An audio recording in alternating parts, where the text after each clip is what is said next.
Assalamualaikum warahmatullahi wabarakatuh. Perkenalkan, kami dari kelompok 5 mata kuliah metodologi penelitian pendidikan kuantitatif yang beranggotakan saya sendiri yaitu Tommy, ada rekan saya Siti Lailatul Sofia, Sri Wahyuni, dan Triani Murdayanti.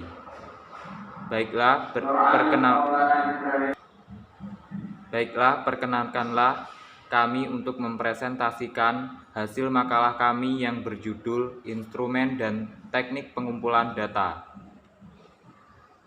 Yang pertama ini ada definisi instrumen dan pengumpulan data. Instrumen hanya merupakan alat yang akan digunakan peneliti untuk mengumpulkan data yang akurat. Instrumen penelitian dapat diartikan pula sebagai alat untuk mengumpulkan, mengolah, menganalisa, dan menyajikan data-data secara sistematis, secara objektif dengan tujuan memecahkan suatu persoalan atau menguji suatu hipotesis. Nah, jadi instrumen itu adalah alat dari pengumpulan data tersebut.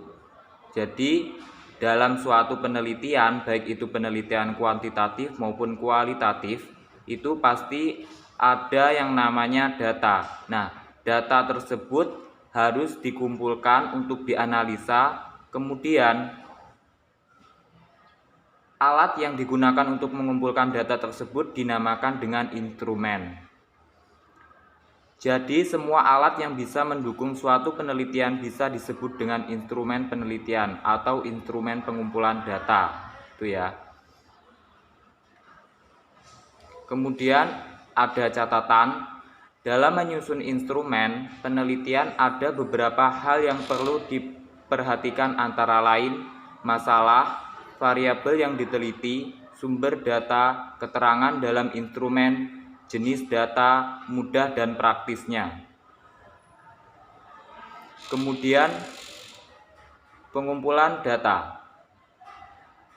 Dalam Kamus Besar Bahasa Indonesia atau KBBI, pengertian pengumpulan data adalah proses, cara, pembuatan pengumpulan atau menghimpun data. Pengumpulan data dilakukan untuk memperoleh informasi yang dibutuhkan dalam rangka mencapai tujuan penelitian. Tujuan yang diungkapkan dalam bentuk hipotesis merupakan jawaban sementara terhadap pernyataan penelitian.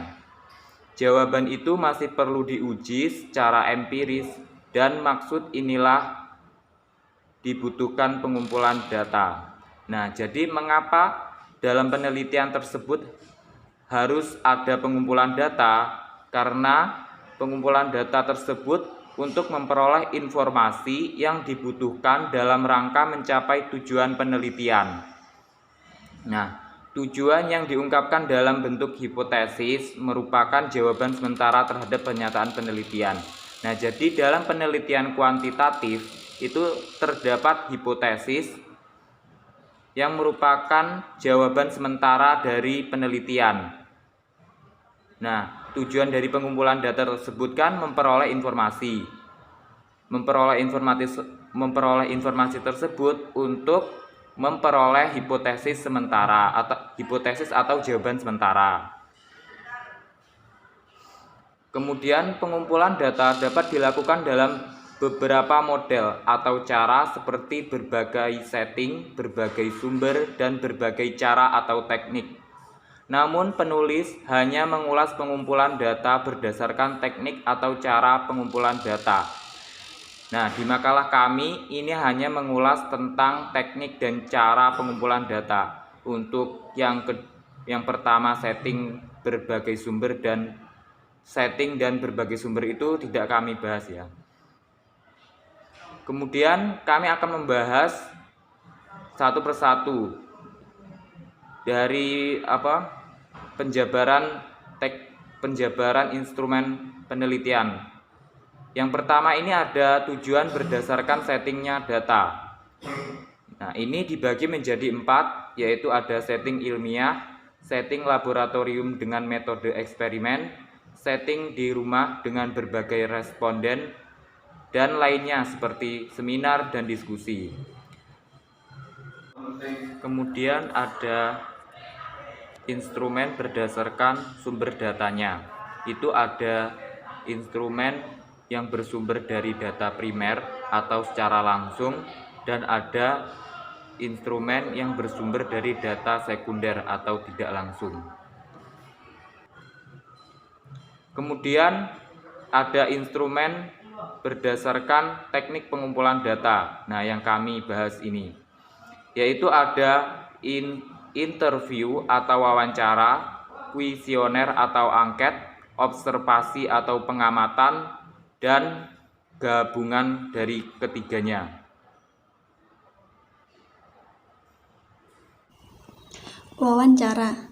Wawancara merupakan metode yang digunakan untuk mencari data primer. Dan biasanya wawancara digunakan dalam penelitian interpretif dan penelitian kritis. Wawancara dilakukan ketika peneliti ingin menggali lebih dalam terkait sikap, keyakinan, perilaku, atau pengalaman dari responden. Nah, dalam melakukan wawancara sebaiknya tidak dimodelkan sebagai aksi tanya jawab saja, namun harus dilihat sebagai bahwa kedua aktor wawancara itu terlibat dalam perbincangan, sehingga proses ini bersifat kooperatif dan interaktif, bukan bentuk pengendalian dan pengarahan percakapan. Biasanya dalam penelitian, wawancara terbagi menjadi 3, yaitu wawancara terstruktur, yang kedua wawancara tidak terstruktur, dan wawancara semi terstruktur. Yang pertama, wawancara terstruktur. Wawancara terstruktur ini lebih mirip seperti kuesioner, hanya saja pada wawancara terstruktur, responden tidak menuliskan jawabannya sendiri. Biasanya pertanyaan pada wawancara terstruktur itu sedikit dan jawabannya pendek. Terus pada wawancara terstruktur itu jarang sekali ditemukan pada penelitian interpretif maupun penelitian kritis, namun banyak dijumpai pada penelitian survei. Tujuan dari wawancara terstruktur adalah memastikan jawaban wawancara dapat secara andal dijumlahkan dan dibandingkan antara grup responden. Dalam analisis kuantitatif, wawancara terstruktur itu bentuk datanya numerik dan sangat penting untuk menentukan jenis analisis wawancara terstruktur sendiri. Yang kedua adalah wawancara tidak terstruktur. Wawancara tidak struktur mengacu pada jenis wawancara di mana peneliti mengajukan pertanyaan yang sifatnya umum dan jumlahnya minimal. Wawancara tidak struktur memiliki bentuk lain, yaitu wawancara terpandu atau percakapan terpandu, di mana peneliti dapat menyiapkan 6 hingga 10 pertanyaan yang berupa pertanyaan umum untuk memandu jalannya wawancara. Kedua pendekatan tersebut tidak terstruktur dan terpandu, sehingga memberikan peserta kebebasan untuk menceritakan kisah mereka dengan cara mereka sendiri. Wawancara ini menekankan untuk minim campur tangan atau interupsi dari peneliti, sehingga dapat meningkatkan validitas. Berbeda tipe dengan yang pertama dan kedua, pada tipe wawancara semi terstruktur ini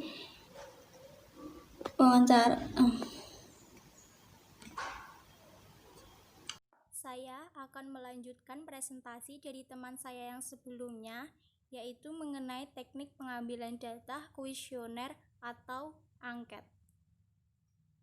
Nah, kuesioner atau angket ini kita akan jumpai pada penelitian kuantitatif, di mana selain terdapat instrumen juga terdapat yang namanya teknik pengambilan data, yaitu yang kedua mengenai kuesioner atau angket. Kuesioner atau angket ini terdapat penyusunannya. Sebelum kita membuat, ada susunan kuesioner atau angket. Susunan yang pertama yaitu merumuskan tujuan yang akan dicapai dengan kuesioner. Sebelum kita menyebarkan kuesioner atau angket tersebut kepada responden, langkah pertama yang kita lakukan yaitu merumuskan tujuan. Tujuan apa yang akan kita inginkan, yang akan kita capai ke depannya dengan menggunakan angket atau kuesioner ini. Nah, penyusunan yang kedua yaitu setelah melakukan merumuskan tujuan, yang kedua mengidentifikasikan variabel yang akan dijadikan sasaran kuesioner. Jadi setelah merumuskan tujuan, kita selanjutnya mengidentifikasi variabel apa yang akan kita jadikan sasaran dalam kuesioner atau angkat ini. Nah, yang ketiga, menjabarkan setiap variabel menjadi subvariabel yang lebih spesifik dan tunggal.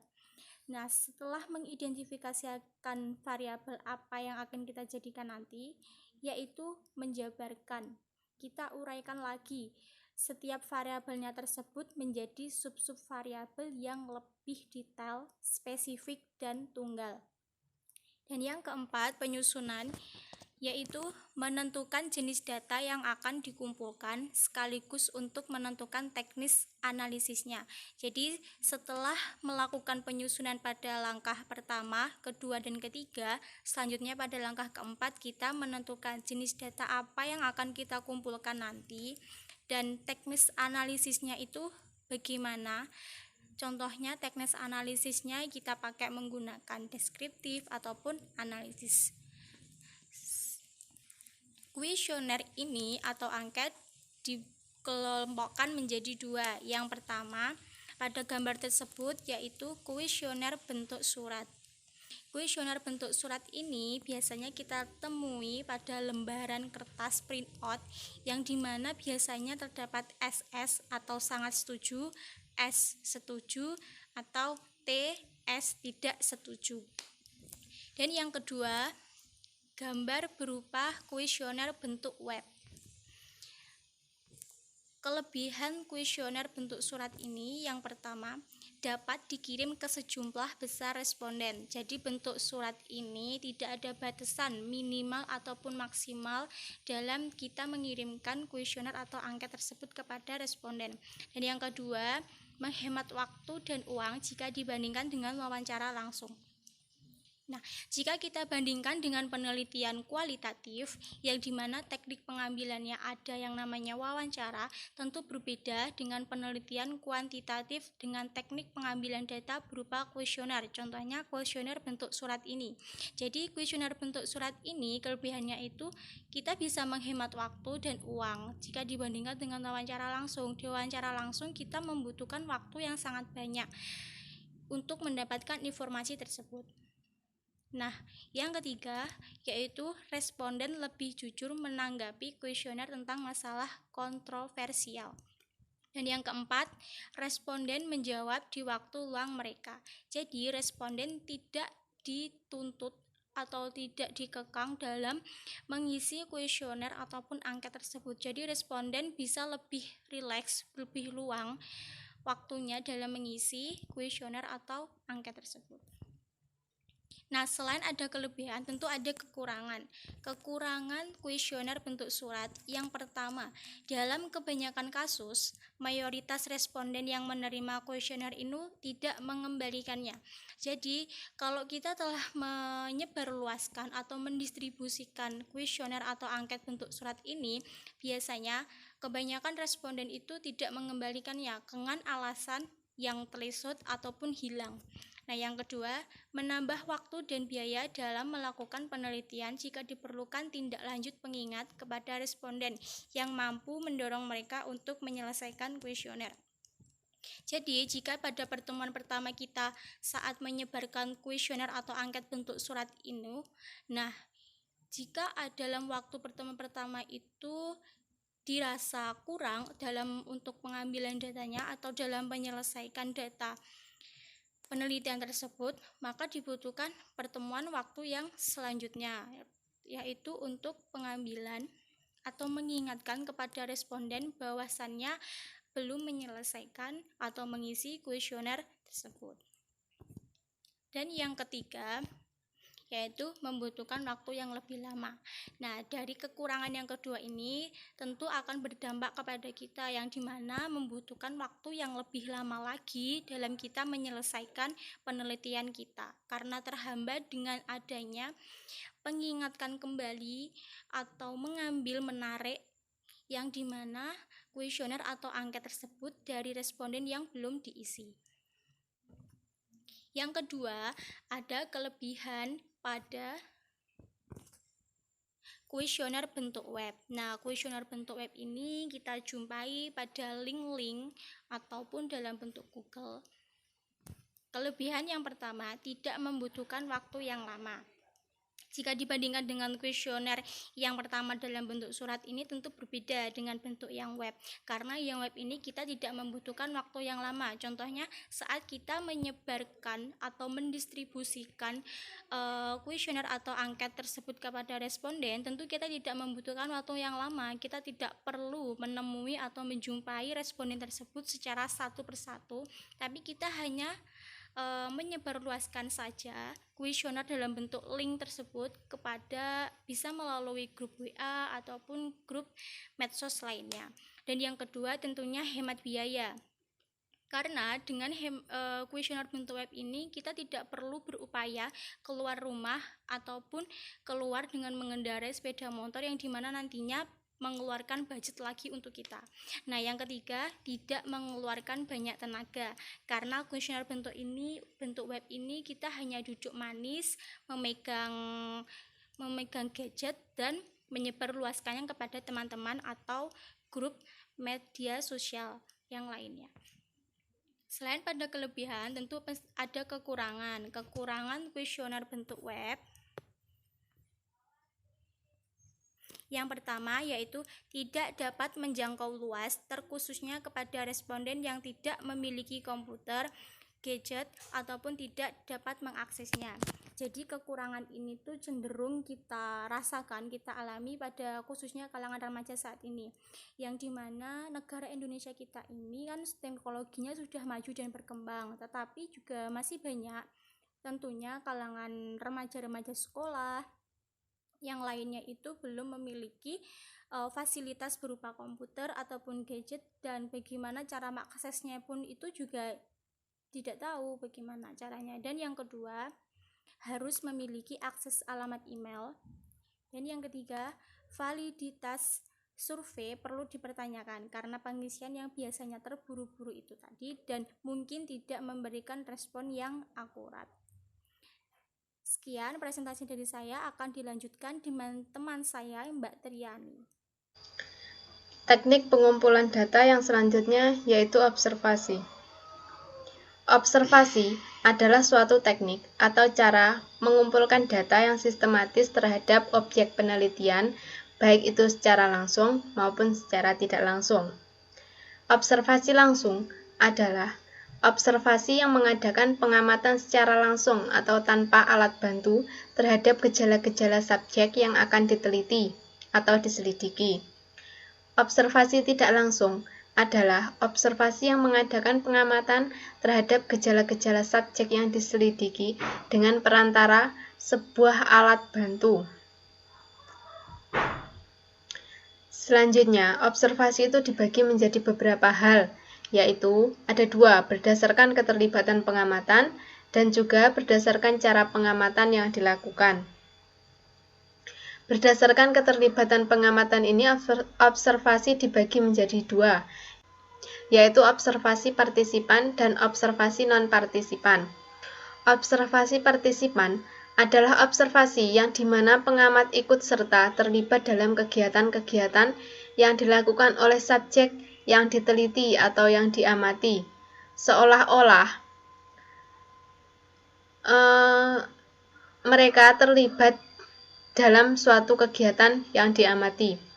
Selanjutnya, observasi non-partisipan adalah observasi yang dimana pengamat berada di luar subjek yang diteliti dan tidak ikut serta dalam kegiatan-kegiatan yang mereka lakukan. Dan yang kedua, berdasarkan cara pengamatan yang dilakukan, observasi juga dibagi menjadi dua, yaitu observasi berstruktur dan observasi tak berstruktur. Observasi berstruktur adalah observasi yang dimana pengamat dalam melaksanakan observasi itu menggunakan pedoman pengamatan.